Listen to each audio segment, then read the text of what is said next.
जय माता दी। कल गंगा दशहरा है और परसों ईद है।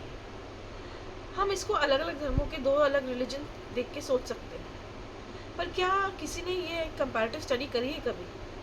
सारे रिलीजन्स को और उनके सारे फेस्टिवल्स को एक साथ एक लाइन में बैठा के और उनका एनर्जी सिग्निफिकेंस क्या है उसको समझ के ये देखना कि क्या हिंदुज़म, इस्लाम और क्रिश्चियनिटी या जुडाइज़म इन सबसे कहीं मैच करता है, आप आसपास में करता है कि नहीं, एक ही जैसी चीज़ सेलिब्रेट करते हैं कि नहीं करते हो। ऐसी कभी शायद किसी ने स्टडी की नहीं होगी। लेकिन मैं आपको बताना चाहती हूँ कि गंगा दशहरा और ईद जो आसपास एकदम साथ साथ में ही पढ़ रहे हैं, वो कोई कोइंसिडेंस नहीं है। गंगा का अवतरण क्यों हुआ था? क्योंकि उसकी एनर्जी ऐसी है जो कि जितनी भी नेगेटिविटी आप बहुत जन्मों जन्मों से कैरी कर रहे हो, उस चीज़ को वो अपनी पॉजिटिव एनर्जी से, जो कि उसके एक्चुअली में फिजिकल एटम्स में कैरी करती है, गंगा के क्रिस्टल्स जितने भी वाटर ड्रॉप्स हैं, ड्रॉपलेट्स, उसका एनालिसिस हो अगर, तो वो बताता है कि उसके अंदर कितनी पोटेंशियल है, कितनी पॉजिटिव एनर्जी है भरी हुई है, कि उसके साथ संपर्क में आके किसी भी एनर्जी का फिजिकल बॉडी की बात नहीं कर रही, किसी भी एनर्जी का प्योरिफिकेशन हो सकता है। कल गंगा दशहरा है, परसों ईद है। अब ईद आप लोग सोच रहे होंगे कि मैं ये बात बोलूँगी कि ईद पे तो गंगा बहती है खून की, पर क्या हमें पता है कि इस्लाम ईद क्यों मनाता है? बकरी ईद वाले दिन ओरिजिनली क्या होना था?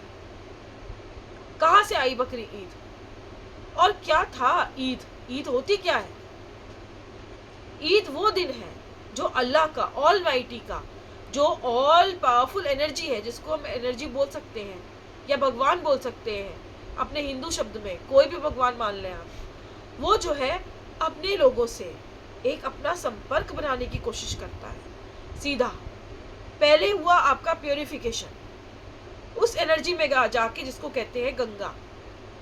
फिर उसके बाद आया आपका उसका संपर्क, आपका खुद को उसकी बलि चढ़ा देना, उसकी बलिहारी चढ़ा देना, जो कि सूफी जो सेंट थे जिन्होंने फर्स्ट प्रिंसिपल्स तक पहुंचे थे एग्जिस्टेंस के।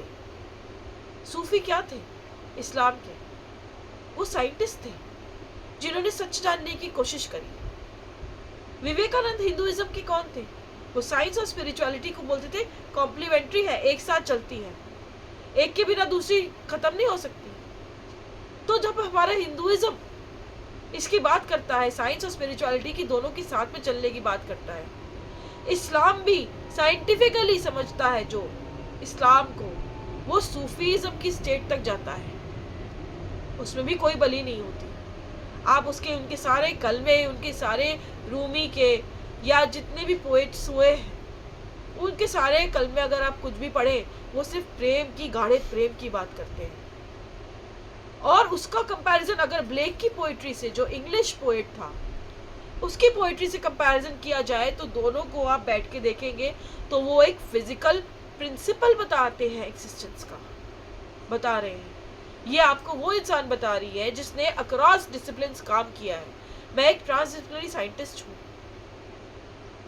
लेकिन मैं रिलीजन पे भी बात करती हूँ, मैं एनर्जीज की भी बात करती हूँ, मैं मैथमेटिक्स की भी बात कर सकती हूँ, क्योंकि रामानुजन ने जो इन्फिनिटी के इक्वेशंस डिस्कवर किए थे मैथमेटिक्स के, जो कि अभी तक अनसॉल्वेबल पड़े हुए हैं, वो लिखते चले गए, वो जिस फ्रीक्वेंसी में लिखते चले गए, और जो लैंग्वेज उन्होंने मैथ्स की यूज़ करी, सेम लैंग्वेज ईद में यूज़ होती है, इन्फिनिटी के प्रिंसिपल की।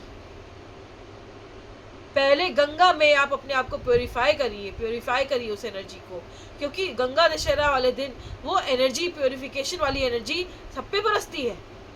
ईद वाले दिन आपको बलि नहीं देनी बकरे की, फिजिकली काटना नहीं है उसे, आपको अपने अंदर की बलि भी नहीं देनी, अपने विकारों की अपनी पूरी बलि देनी है। मतलब अपने आप को शून्य करके नथिंगनेस में जाके। क्यों लगता है आपको अभी थोड़ी दिन पहले धूमावती जयंती थी, सब चीजें आसपास एक साथ बैठती हैं। नथिंगनेस को पास ही रहना होगा जब आप प्योरिफिकेशन करके बैठे हैं। तो क्योंकि आप नथिंगनेस में डूब के ही, नथिंगनेस में से ही निकाल के लाए थे, धुमावती में से निकाल के लाए थे रामानुजन इन्फिनिटी की इक्वेशंस, जिसमें धुमावती का नाम कहीं नहीं है, लेकिन वो नथिंगनेस की एनर्जी अभी कैरी होगी।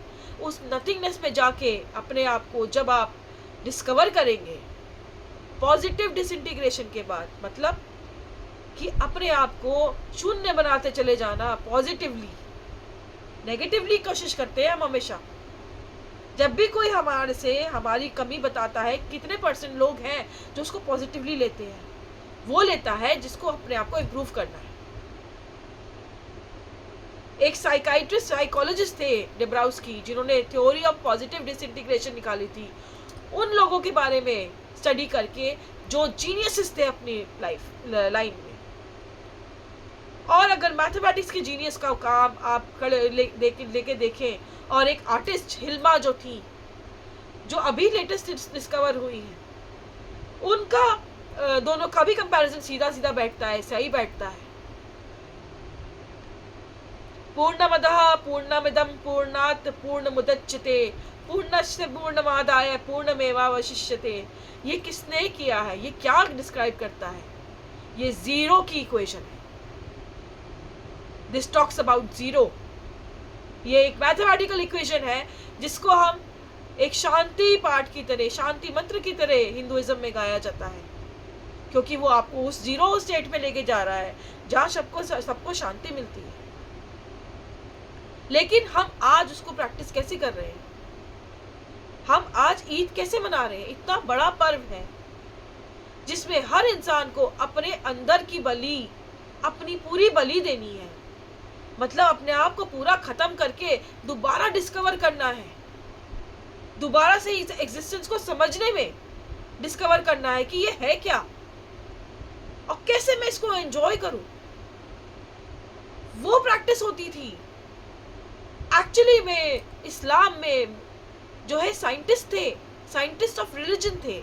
जुडाइज्म में उनको वाइशंसाफ थे, जुवेंटू बोलते हैं, साइंटिस्ट ऑफ जुडाइज्म उनके पूरे नाम थे, जिन्होंने अपनी अपनी तोरा को एक साइंटिफिक बुक की तरह पढ़ा और उसमें से equations of infinity, equations of existence discover करी, जो एल्केमी तक लाए, एल्केमी तक आए। एल्केमी मतलब everything can change into gold, सब कुछ स्वर्ण हो सकता है।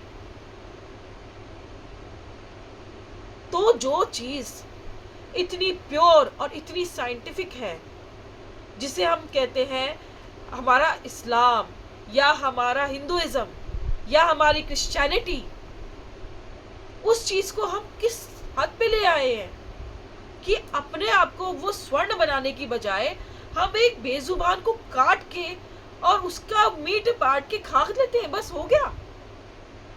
हम अपने साथ कितना इनजस्टिस कर रहे हैं, अपने इस्लाम के साथ कितना गलत कर रहे हैं। क्योंकि इस्लाम जितना जागृत है, क्रिश्चियनिटी जितना जागृत है, क्योंकि ये सब आए उनके रियलाइजेशन से, जिन्होंने इस एग्जिस्टेंस की प्रिंसिपल्स को समझा साइंटिस्ट की तरह, जिसे साइंटिस्ट स्टडी करता है, समझता है, एक फिलॉसफी की तरह नहीं। तो हम अपने प्रॉफिट्स को, अपने बड़े बड़े शामन्स को, प्रीस्ट को, अपने देवी देवताओं को कितना समझ रहे हैं, कितना फॉलो कर रहे हैं, उनके पास कितना खजाना भरा पड़ा है देने के लिए हमें, और हम क्या कर रहे हैं? हमने क्या इंटरप्रिटेशन बना दी? हम बलि देते हैं हिंदुइज्म में, ईद मनाते हैं, बकरी ईद मनाते हैं इस्लाम में, हम जानवर को तड़प तड़प के रोज मर के खाते हैं। पर क्या हम ये रियलाइज कर रहे हैं कि हम हर एक निवाले के साथ, जानवर के खाने के हर एक निवाले के साथ अपने लिए अपॉर्चुनिटी जो दी हुई है हायर एनर्जीज ने, उसको खा रहे हैं कि अभी मुझे मंजूर नहीं है ऊपर जाना, मुझे अभी मंजूर नहीं है अपनी रियलाइजेशन, मुझे और नीचे ही लोगों में, अभी नीचे ही जीवों के उसमें चलना है। ये हम खुद ही डिसाइड कर रहे हैं।